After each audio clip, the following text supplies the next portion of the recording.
Hai. Selamat datang kembali di channel Min Donghua. Kali ini kita akan melanjutkan cerita Donghua, Apotesis. Gak pakai lama lagi, langsung aja kita ke ceritanya. Check it out.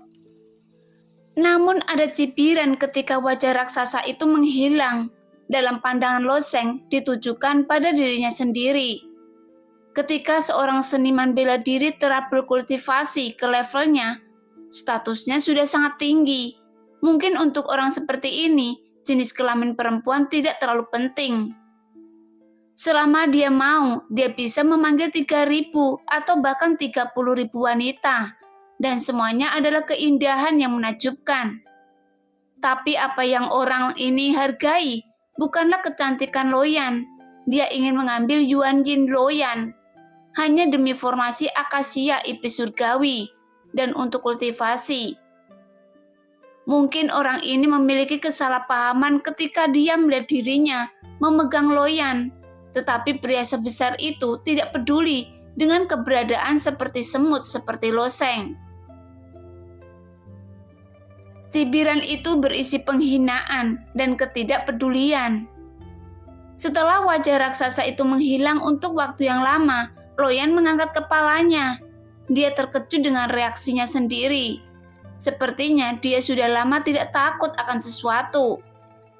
Mungkin dia hanya akan seperti ini ketika dia bersama kakaknya rapuh. Saudaraku, apa yang harus aku lakukan? Aku tidak ingin dibawa pergi olehnya, kata Loyan dengan alis berkerut. Namun masalah ini bukanlah sesuatu yang bisa dihentikan oleh Lo Sheng. Faktanya, dia bahkan tidak bisa membawa Loyan menjauh dari sekte King Yun. Dengan kekuatan Lo Sheng saat ini, dia tidak bisa melewati level Xin Jing Tian dan orang yang memproyeksikan wajah raksasa itu.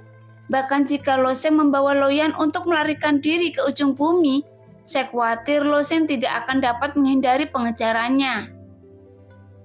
Yan orang itu tidak akan melakukan apapun padamu sampai Anda mencapai alam alkimia ilahi.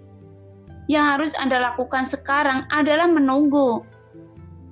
Lo Sheng menatap wajah Loyan yang sedikit tidak dewasa. Matanya penuh keyakinan. Dia berharap untuk menenangkan Loyan. Tunggu, saya membunuhnya, kata Lo Sheng dengan dingin. Bunuh dia? Meskipun orang yang begitu kuat dan tidak mampu melawan sama sekali, tetapi Lo Sheng sangat yakin bahwa dia akan mampu melakukannya. Apa itu mungkin? Mungkin kata-kata kakak seperti ini hanya untuk menghibur dirinya sendiri, pikir Loyan dalam hatinya. Orang itu barusan mungkin sudah menjadi orang kuat teratas di wilayah tengah, dan metode mereka tidak dapat ditebak. Mereka mungkin dapat menghancurkan gunung dan sungai dengan satu gerakan. Mungkin dia adalah kaisar sejati di dunia prajurit. Jadi sepertinya Lo Sheng masih seekor semut sekarang. Tetapi dia bersumpah untuk menantang singa. Tidak hanya untuk menantang tetapi juga untuk membunuh singa. Apakah ini mungkin? Meskipun Loyan tidak percaya di dalam hatinya, dia masih mengangguk dengan senyum di wajahnya. Tapi dia tersenyum sedikit enggan. Mengapa Lo Sheng tidak bisa melihat pikiran Loyan? Gadis ini sama sekali tidak tahu bagaimana menyembunyikan perasaannya. Lo Sheng mengulurkan tangan dan mengusap kepala Loyan dan berkata sambil tersenyum. Mengapa? Tidak percaya? Ketika Anda berada di gunung api penyucian, percayalah, bisakah saya sejauh ini? Apakah Anda percaya bahwa saya dapat membawa Anda keluar dari gunung api penyucian? Loyan mengerutkan bibirnya, berpikir sejenak, mengedipkan matanya yang besar 2 kali dan berkata dengan jujur, saya tidak percaya. Hanya sesuatu yang terjadi memilih untuk mempercayai saya. Yan jadi Anda tidak terlalu mempercayai kakak Anda. Lo Sheng tersenyum. Mungkin kata-kata Lo Sheng ada benarnya, tetapi tidak apa-apa. Lo Sheng memang menciptakan keajaiban yang tak terbayangkan. Mengapa Loyan tidak mengerti ini?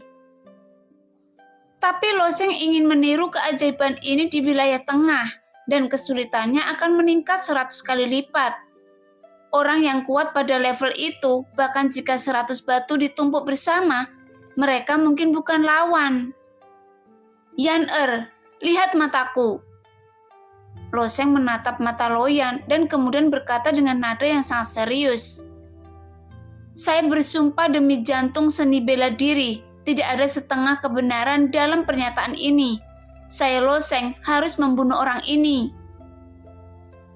Hah? Loyan menutup mulutnya. Saudaraku, tidak perlu bersumpah dengan hati seni bela diri. Jelas, sumpah semacam ini tidak bisa dibuat begitu saja.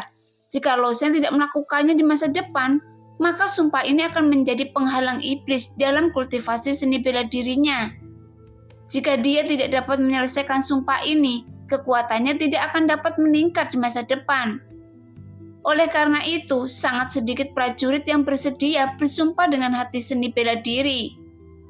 Namun, Loseng jelas bahwa pemilik wajah raksasa itu telah menjadi penghalang bagi Loseng sebelumnya. Dan itu adalah penghalang yang harus dia bersihkan ketika menginjakkan kaki di puncak seni bela diri. Dan satu sumpah akan tidak berpengaruh sama sekali. Setelah dia membunuhnya, sehingga Loseng dapat melangkah lebih jauh dalam seni bela diri. Tapi dengan sumpah ini, bisa membuat adiknya merasa nyaman. Mendengar itu, Xin Jingtian bertepuk tangan saat dia mendarat dari langit. Su Lingyun datang bersamanya. Su Lingyun awalnya berada di lereng gunung untuk melihat pemandangan itu. Setelah mendengar kata-kata dari wajah raksasa itu, secara alami tahu itu ditunjukkan pada Loyan dan kemudian melaju dengan kereta terbang. Oke, sangat bagus, tidak buruk. Muridku dari sekte Qingyun memang sangat heroik. Gadis Lingyun, kamu benar-benar memiliki pandangan jauh ke depan untuk memilih bibit yang bagus. Ke puncak Xiaoyu. Xin Jingtian berkata dengan senyum heroik. Master Sektesi. Loseng bangkit dan memberi hormat. Xin Jingtian mengangguk dan berkata, saya pikir Anda telah mendengar apa yang dikatakan orang itu. Iya. Loyan mengangguk. Kekuatan orang ini terlalu kuat dan saya, Xin Jingtian, tidak bisa tidak mematuhinya. Jadi saya hanya bisa membawa Loyan pergi dan mengirim Loyan ke sana dengan tangan saya sendiri. Saya harap, Loseng, Anda tidak menyalahkan saya karena tidak bisa melindungi Loyan. Kata Xin Jingtian menggelengkan kepalanya. Kata-kata Master Sektesi jauh. Bagaimana saya bisa menyalahkan Anda untuk hal semacam ini? Loseng menggelengkan kepalanya dan berkata, meskipun Anda bersumpah pada jantung seni bela diri bahwa Anda akan membunuhnya saya, Xin Jingtian juga akan mengangkat tangan untuk setuju dengan Anda. Tapi saya masih ingin mengingatkan Anda bahwa kesulitan ini masih terlalu tinggi. Dalam domain tengah, meskipun ada kekuatan sebanding dengannya dan ada beberapa orang yang ingin membunuhnya, tetapi jika Anda ingin menemukan orang yang membunuhnya, saya khawatir Anda tidak akan dapat menemukannya. Xin Jingtian mengguncang kepalanya. Tidak ada seorang pun di wilayah tengah yang bisa membunuhnya. Kata-kata Xin Jingtian membuat Loseng sedikit terkejut, yang berarti bahwa orang ini adalah orang kuat teratas di wilayah tengah. Bahkan meskipun pertarungan antara orang kuat dapat menentukan pemenangnya, tetapi agak sulit untuk membunuh lawan. Lagi pula, prajurit bukanlah pancang kayu dan monster. Orang kuat teratas tidak hanya kuat, tetapi juga sangat mampu melarikan diri. Ketika kedua belah pihak orang kuat teratas, dan salah satu dari mereka kalah, kemudian melarikan diri, itu juga sangat sulit untuk membunuhnya. Namun mata Loseng tidak redup sama sekali, dia hanya sedikit terkejut, dan cahaya yang terbentuk bersinar di matanya lagi. Itu semacam kepercayaan diri yang mengalir dari tulang. Melihat Lo Sheng masih penuh percaya diri dan semangat juang yang membuat Xin Jingtian juga sangat terkesan. Sebelumnya Xin Jingtian melihat beberapa orang yang lebih kuat dari Lo Sheng. Tetapi baru saja ketika dia berbicara di depan pria besar ini, Xin Jingtian juga tidak berani menunjukkan lebih banyak udara lemah. Karena masih tidak tahu caranya menilai situasinya. Prajurit seperti itu biasanya mati. Namun meskipun Lo Sheng tahu ada celah antara dirinya dan kekuatan orang itu, tetapi dia masih bisa mempertahankan kepercayaan diri yang menunjukkan bahwa hati seni bela diri Lo Sheng jauh lebih kuat dari yang dia bayangkan. Karena semakin kuat hati seni bela diri, semakin jauh seseorang bisa menempuh jalan ini. Master Sektesi, saya punya pertanyaan lain, kata Lo Sheng tiba-tiba. Tanyakan. Xin Jingtian mengangguk. Siapa nama orang itu? Lo Sheng bertanya. Namanya? Xin Jingtian berpikir sejenak dan kemudian berkata, di wilayah timur, dia memiliki gelar yang disebut Raja Dongxi, tapi nama aslinya adalah Cuisi. Raja Dongxi Cuisi. Lo Sheng membacakan nama itu diam-diam dan mengangguk. Terima kasih Master Sektesi telah memberitahu saya. Karena perintah Cuisi, alasan berkultivasi di Gunung Api Penyucian tidak lagi berguna dan Xin Jingtian harus mengirim Loyan keluar dari Sekte Qingyun. Poin ini adalah bahwa penguasa sedikit tertekan. Sebagai penguasa Sekte Qingyun, dia tidak memiliki kemampuan untuk melindungi murid-muridnya. Ini juga hal yang sangat tidak berdaya. Namun situasinya adalah orang ini lebih kuat darinya. Bahkan saat dia berdiri, dia untuk melihat orang ini dari kejauhan dan dia lebih sadar akan kengerian Cuisi. Namun Lo Sheng memiliki keuntungan yang tidak dapat dibandingkan dengan Xin Jingtian. Karena Lo Sheng masih sangat muda dan memiliki potensi tak terbatas untuk terus berkembang. 30 tahun di Hedong dan 30 tahun di Heixi. Takdir adalah sesuatu yang tidak dapat diketahui oleh siapapun. Semuanya tergantung pada keberuntungan Lo Sheng dan keberuntungan dari tanda itu dia dapat berkembang.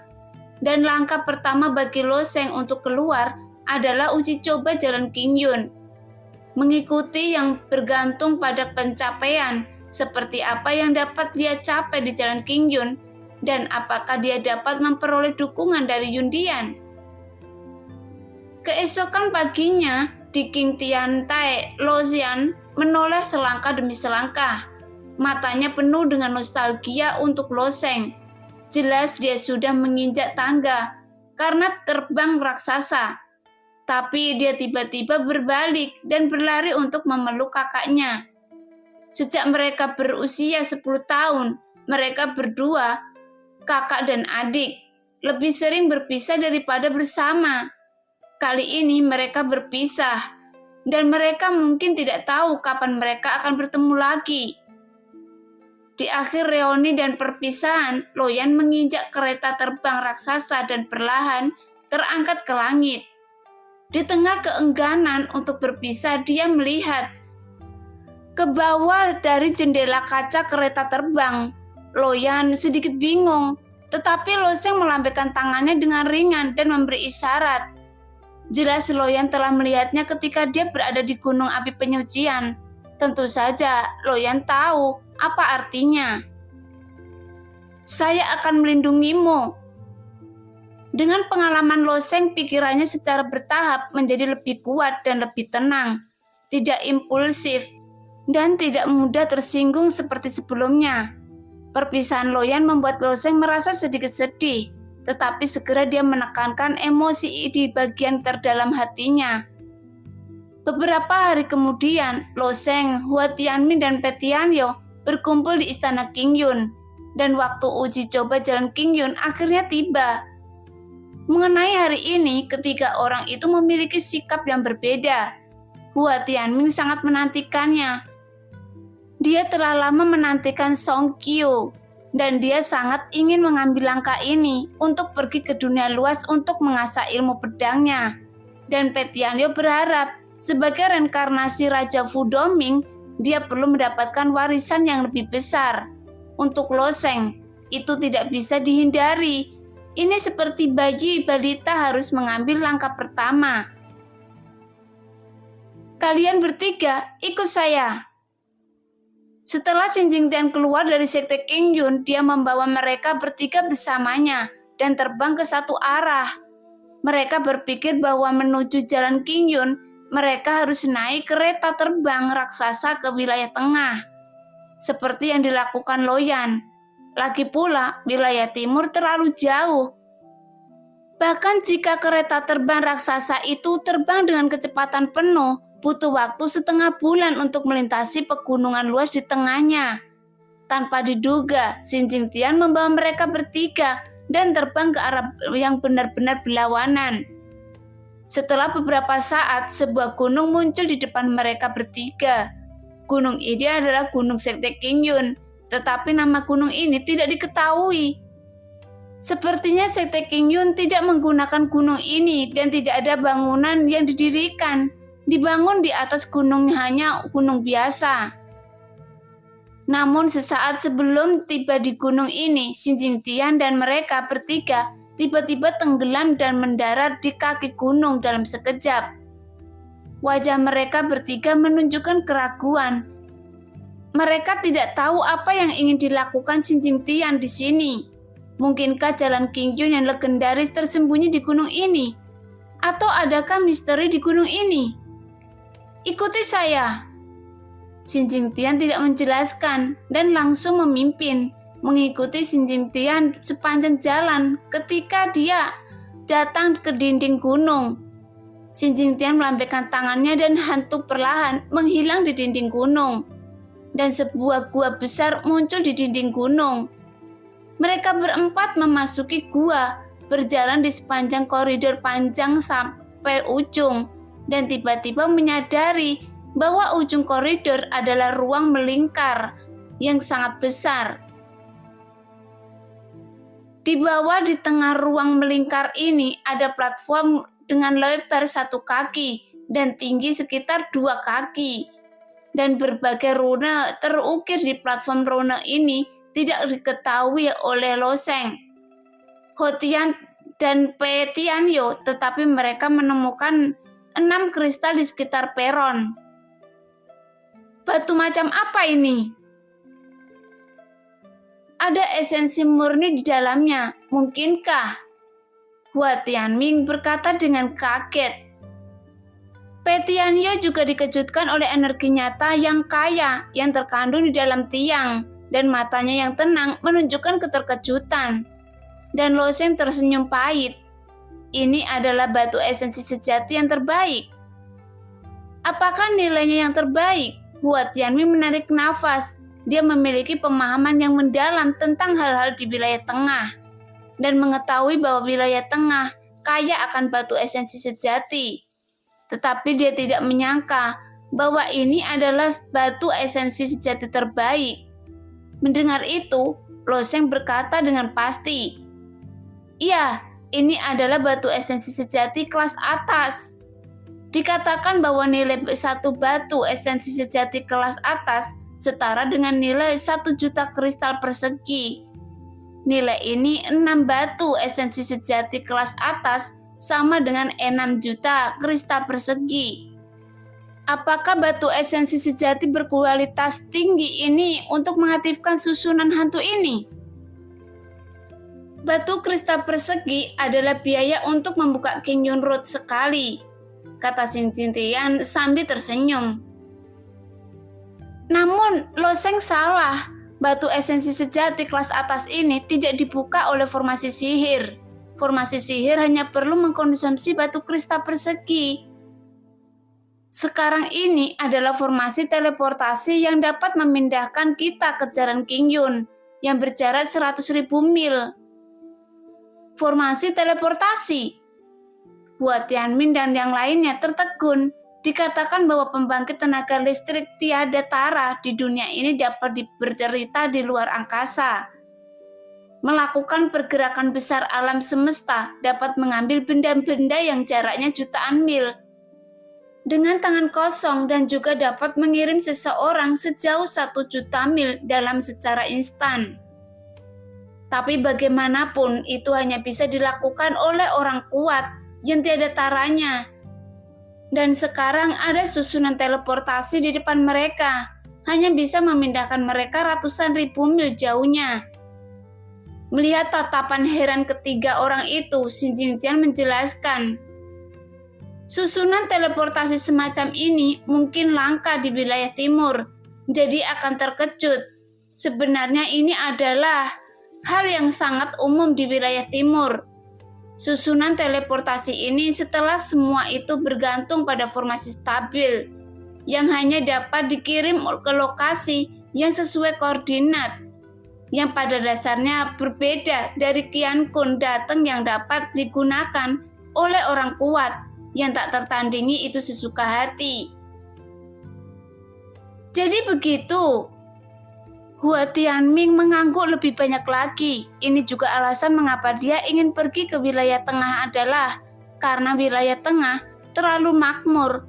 Secara relatif para prajurit di wilayah timur tampak seperti undik di desa. Bagi pejuang akar rumput di kabupaten di bawah ini seperti berjalan ke ibu kota Kaisaran Ventian. Tetapi kereta terbang hampir punah di kabupaten di bawah, namun ada di mana-mana di ibu kota Kaisaran Ventian. Oke, sudah hampir waktunya kalian semua berdiri.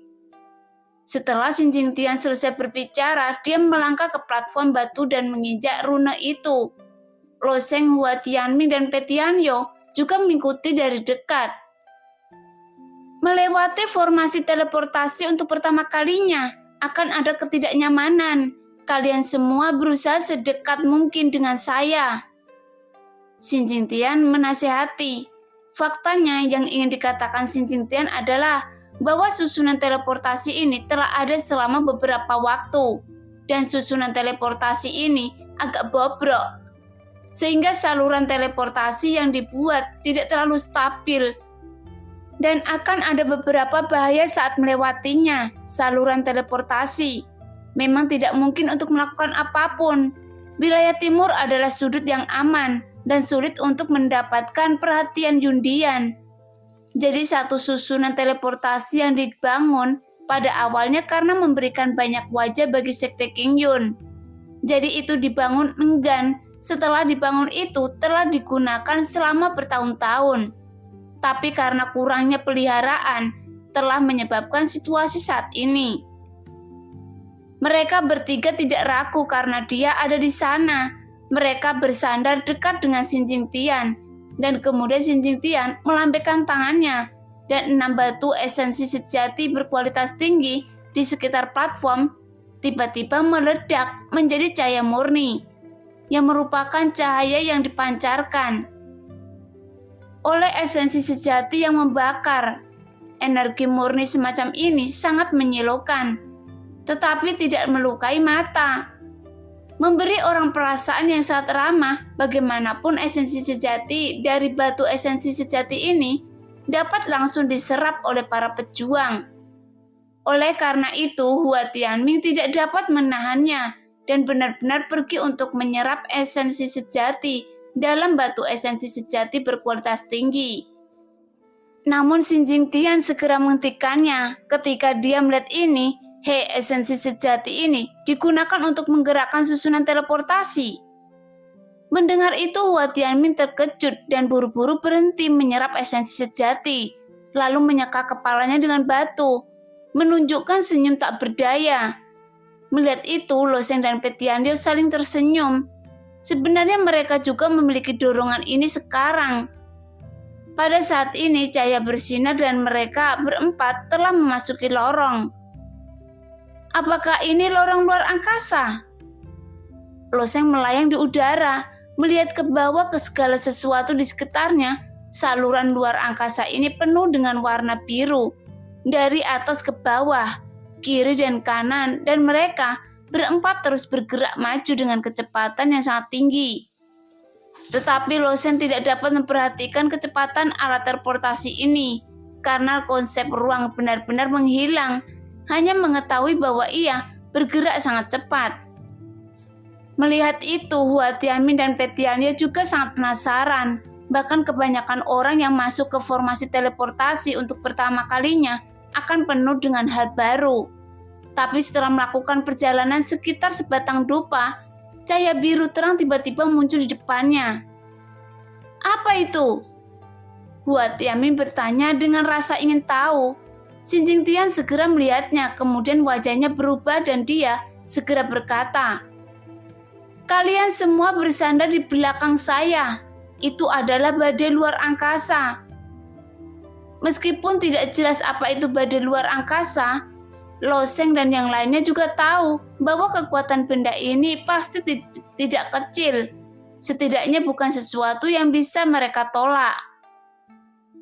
Bahkan Xin Jingtian tidak tahu menghadapi badai luar angkasa. Sebenarnya dia tidak menghadapi badai luar angkasa setiap kali dia melewati susunan teleportasi. Tapi kali ini keberuntungannya tidak begitu baik. Menghadapi badai luar angkasa itu, tubuh kekar Xin Jingtian tiba-tiba membengkak dan sedikit energi sejati berkumpul di permukaan tubuhnya, kemudian menyebar dengan cepat. Hah? Xin Jingtian meraung dengan liar dan esensi sejati berwarna kuning segera meluas, bahkan lebih dari 10 kali dalam sekejap, membentuk perisai besar esensi sejati. Pada saat yang sama, kelompok badai spesial itu telah datang secara langsung dan badai luar angkasa terus merobek esensi sejati Xin Jingtian. Dan suara yang dia buat juga sangat aneh, seolah-olah itu adalah suara arus listrik. Energi sejati Xin Jingtian meledak terus-menerus dan dia ingin menggunakan perisai energi sejatinya yang bermartabat untuk menahan badai luar angkasa. Tapi sepertinya sangat sulit bagi Xin Jingtian untuk melawan Pe Tianyu dan Hua Tianmin. Bahkan tidak berani melampiaskan amarah mereka saat ini. Karena hal ini terlalu menakutkan. Jika Anda tidak sengaja terjebak di dalamnya, tubuh Anda mungkin akan musnah. Tapi tatapan Loseng tetap tidak bergerak, menatap badai luar angkasa. "Loseng, apa yang kamu lihat?" Hua Tianmin bertanya dengan suara rendah. Pe Tianyu juga memandang Loseng dengan aneh. Meskipun badai luar angkasa ini sangat indah, akan tidak nyaman jika mata melihatnya untuk waktu yang lama. Tapi siapa yang tahu bahwa ketika Loseng sedang melihat badai luar angkasa itu, tiba-tiba ada badai biru cerah yang menembus perisai esensi sejati yang dipadatkan oleh Xin Jingtian. Sepertinya kilat, kemudian ditembakkan langsung ke mata Loseng. Bahkan petir ini seperti ular yang tiba-tiba memanjang keluar dari badai biru cerah itu,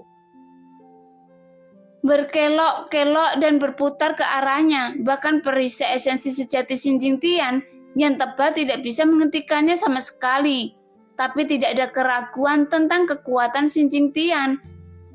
Meskipun dia juga sangat tabu tentang badai luar angkasa ini. Jika dengan Pe Tianyu kekuatan Hua Tianmin sedikit terkontaminasi, seluruh orang mungkin akan digulung menjadi abu terbang. Jadi pada saat ini bahkan Xin Jingtian sedikit bingung. Dia tidak tahu mengapa badai luar angkasa ini bisa menembus perisai esensi sejatinya tanpa perlawanan. Tapi saat Xin Jingtian dalam keadaan linglung, sementara Hua Tianmin dan Pe Tianyu menjadi pucat karena ketakutan. Namun sebagai jenius teratas dari sekte Qingyun, keduanya tidak kekurangan pengalaman. Mereka juga telah berjuang melalui berbagai krisis dan bahkan naik kembali dari ujung hidup dan mati. Tapi mereka tidak ingin mati begitu saja. Akan sangat sial jika susunan teleportasi dicekik oleh badai luar angkasa. Jadi mereka menatap kosong pada tembakan badai luar angkasa ke mata Loseng. Apakah ini akan langsung meledakkan kepala Loseng? Saat ini sebuah pemandangan aneh muncul. Setelah badai luar angkasa melesat ke mata Loseng, Loseng tidak menanggapi sama sekali. tetapi ada sedikit cahaya biru di matanya yang awalnya cerah. Apa yang terjadi? Loseng, apakah Anda baik-baik saja? Hua Tianmin dan Pe Tianyo bertanya dengan suara rendah, seolah-olah mereka takut jika suaranya terlalu keras akan mengganggu badai luar angkasa yang padat di depan mereka. Namun mata Loseng penuh dengan kekosongan. Dalam menghadapi masalah Hua Tianmin dan Pe Tianyo, dia mengambil beberapa saat untuk bereaksi dan berkata dengan ragu-ragu, "Saya tidak tahu apa yang terjadi saat ini. Saya hanya menatap badai luar angkasa ini itu saja." Karena hal yang tidak bisa dijelaskan seperti itu terjadi dengan pandangan biasa. Pe Tianyo dan Hua Tianmin tidak percaya bagaimanapun Loseng benar-benar tidak melakukan apa-apa. Dia hanya sangat ingin tahu tentang badai luar angkasa dan ingin memeriksa misteri apa yang tersembunyi di badai kehampaan. Tapi tiba-tiba dia tenggelam dalam keadaan yang aneh. Itu adalah perasaan pencerahan. Seperti ketika beberapa orang belajar aritmatika. Mereka tiba-tiba memahami metode penguraiannya dan aturan aritmatika Jiulong yang awalnya rumit dan tidak jelas digulingkan, sekarang keluar dengan sendiri dan kemudian menyelesaikan masalah rumit ini dalam satu nafas. Sepertinya saya memiliki sedikit pemahaman tentang badai luar angkasa itu. Saya melihat aturan di dalamnya, tapi saya tidak bisa melihatnya dengan cukup jelas. Loseng masih sedikit bingung di matanya dan berkata dengan sedikit ketidakpastian. Tetapi dia mendapati dirinya tampaknya ada beberapa perubahan. Awalnya badai antariksa itu seperti kekacauan, dan itu terdiri dari benang ruang angkasa biru seperti kilat yang tak terhitung jumlahnya, kemudian bercampur menjadi satu. Tetapi sekarang Loseng dapat melihat bahwa meskipun benang ruang angkasa ini kacau, mereka sebenarnya diatur menurut aturan tertentu. Hanya saja Loseng hanya dapat melihat jejak aturan dalamnya. Mungkin hanya sepersejuta dari kelompok aturan ini. Mendengar kata-kata Loseng, Xin Jingtian yang awalnya berkonsentrasi untuk menstabilkan perisai energi sejati, tiba-tiba gemetar. Dalam jadwalnya yang sibuk, dia melihat kembali ke Loseng. Dia selalu setenang gunung, dan mata Xin Jingtian penuh dengan ketidakpercayaan. Apa? Loseng, Anda bilang Anda melihat aturan dalam badai ruang ini? Xin Jingtian tidak bisa menahan keterkejutan di hatinya. Suaranya sedikit bergetar. Loseng mengangguk tetapi menggelengkan kepalanya lagi. Ini hanya sedikit, kebanyakan dari mereka tidak dapat saya mengerti. Saya hanya dapat melihat sebagian kecil. Sedikit badai di hati Xin Jingtian, saya khawatir tidak lebih kecil dari badai luar angkasa di luar. Ini adalah aturan ruang. Anak ini bisa melihatnya sekilas, meskipun hanya sedikit, tapi ini terlalu mesum kan? Bagaimanapun aturan ruang telah melibatkan aturan asli dunia ini. Faktanya aturan ruang dan waktu ada di mana-mana. Ketika setiap orang bangun setiap hari, waktu berlalu, dan ketika mereka meninggalkan tempat tidur dan berjalan di tanah, ruang berubah. Jadi ruang dan waktu adalah dua hal yang menemani manusia sepanjang masa. Tetapi ruang sangat stabil saat ini. Orang dapat merasakan keberadaan ruang. Adapun aturan ruang ini tidak mungkin untuk dipahami. Anda dapat melihat melalui konsep artistik gunung yang menghadap gunung, tetapi Anda tidak dapat memahaminya menghadap ke langit kosong. Nah, demikianlah cerita hari ini. Terima kasih yang sudah menonton video Min Earth sampai selesai. Sampai jumpa di video selanjutnya. Bye-bye.